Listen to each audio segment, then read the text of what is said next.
I finally got to play Ash LeBlanc, and I can tell you it is baloney. Bullshit. You cannot understand or you cannot believe just how good this deck is, and I'm here to tell you why it's good, why you should play it, and what to do against it. Now, I'm Innovate. I've been playing this game for about half a year competitively. I've gotten Masters 3 times in a row now, and hopefully we do it again. I'm already Diamond 4 right now. So, let's take a step back. Why is Ash LeBlanc so good? First of all, the main reason that I think it has gotten to the point that it's at right now is because of Standard. Now, cards that are getting played or allowed in a Standard format, that's how Worlds is going to play, or most tournaments are going to get played. They're going to get played on Standard, right? And with that in mind, we practically got rid of all these cards that were, pretty good in some cases, or they were viable in other cases. As of right now, I can tell that Riot really wants to push us to play like fast decks or things that necessarily, don't require a lot of scaling necessarily. And I think that's why, we just did a video about it. Samira is so good, or Samira was released to be so good compared to Set and Jack. But that's not what is happening with Ash LeBlanc. So we're in a situation where Ash LeBlanc are a mid-range control, meaning that this deck is kind of like scaling up. You're kind of playing for late game, you're kind of playing for the middle of the game, right? To put yourself in a situation where you're going to win. Normally, you're going to win this deck when you have like 8, 9, and sometimes even 10 mana, which is pretty rare, I think, with decks like Samira that require Daybreak and you're kind of playing fast. So, play Ash LeBlanc right now, because there's very few things that can deal with this deck. What do I mean? If you're playing this deck effectively, which means that you're going to be summoning or placing Ash and LeBlanc when you have another card in your hand that can save that character. When you have a card, I forget these spell names, but the reason that it's so hard to deal with Ash LeBlanc is because the spells in Freljord are burst spells. Meaning, there's very little way to react to these cards or these spells, right? Normally when there's a fast spell, Ionia can even deal with it by getting rid of it, counter, reflect, whatever you want to call it. And you're just put into a situation where Ionia can't even deal with them, because Ionia has mostly fast spells and Freljord is playing either burst or slow spells. But it doesn't even matter, because the Freljord getting these burst O2s or getting the burst Frostbite makes it into a situation where you're struggling. You're struggling to stop the pressure. To continue, right, when it comes to the attack phase or defense phase, you think you're in a good position, and LeBlanc is really the biggest reason that this is so difficult to play against him. LeBlanc has a thing where you, as a player, have to do 15 damage total. Now, you'll probably do all this damage through units, and it gets really complicated to get rid of LeBlanc if she's constantly getting healed or she's constantly getting put into a situation. The decks that are really good against Ash LeBlanc right now are probably going to be either really fast decks like Samira. I think I had a really hard time. Or Seraphine, Karma. Seraphine with anything or Karma with anything. The reason for that is that spells cannot necessarily be stopped.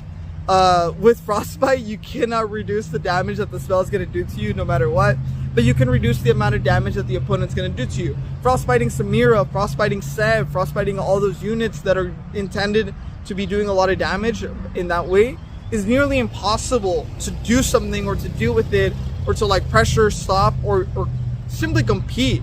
So there's a lot of complexity and there's a lot of issues with that, and I think we're gonna keep running into the problem where we're trying to stop her, or we're trying to stop them, and you just can't. Burst spells, burst frostbites, where you just have no damage, and once again, you pull in the opponent, if you have Challenger, right, you pull the LeBlanc, but then you get Frostbite, and then LeBlanc now has 5 damage on you. And with that, she might even get a level up, which I constantly do when I'm playing this deck, right? I get pulled Challenger, or I defend with another unit, because you don't even have to do the 15 damage with LeBlanc, but just super frustrating, annoying, beyond anything. You're like, why can any unit do the 15 damage? Why can't it be LeBlanc focused? And that's for that reason that it's a very frustrating deck to deal with. And overall, you can play fast spells, you can play those are generally the things that deal or stop them. I currently have a win rate of over 70% with Ash LeBlanc over 10 games, and that is really good. It's insane. In card games normally you have this unpredictability of what you're going to draw, when you're going to draw it, and Ashe LeBlanc does have that issue. The games that I have lost are simply based off bad draws. I need a specific card, or I need something that might frostbite or a unit necessarily, and all I'm getting is spells. And there is bad draws in card games. There are games where you simply can't win because the draws are going to be so bad no matter what. But overall, as a collective, this deck does its job perfectly, because you're playing in a sense to keep growing. The hardest part about this deck, and the hardest part to deal with this deck, is that it constantly keeps buffing itself. I've gotten to a point where I even had like LeBlanc like a 10 what was it, like a 9-6 or something like that. And imagine you having to play against that. Even when you're playing a caster deck or you're playing like a spell deck, right? It's really hard to deal with it. The way that they were able to deal with me is that they had the Annie, right? Proc it, so just do one more damage to it, any damage to it, and you're able to keep killing the units. But there's some spells that simply can't do 7 damage, right? And it's just really hard to deal with Ashe LeBlanc. I think, in my previous video, I said, I don't know if we need to nerf Samira yet. I kind of want to see where she goes. But as of right now, I can say Ashe LeBlanc as a build or as a deck, I feel is overtuned as of right now. I'm not entirely sure what you can do to reduce the effects. Maybe the cards that buff up the units in the Freljord deck are a little bit overtuned or might need a reduction in some way or another. I know a lot of people struggle to play with the deck. The way that I would recommend you to play the deck is always think about your mana consumption 2 or even 3 turns ahead. You have to be thinking of like, okay, I have these cards and I have to play, for example, I have LeBlanc, but I only have 3 mana. Do not play LeBlanc that turn. Do not, for whatever reason, do not play LeBlanc that turn. You need to have a Frostbite, or you need to have something that would give LeBlanc health. She's a 5/2 unit that costs 3 mana. It's so easy to be griefed by yourself by summoning her in a situation where like, there's no way she dies. If the opponent has a single mana, it is griefing yourself. If the opponent does not have mana, right, it's you, they attacked, they burned all their mana, you have 3 mana, do not summon LeBlanc either way. Why? If you summon LeBlanc this turn, you have 4 mana, but you don't have a card in your hand that would be able to keep the LeBlanc alive, you're better off just holding onto LeBlanc in your hand.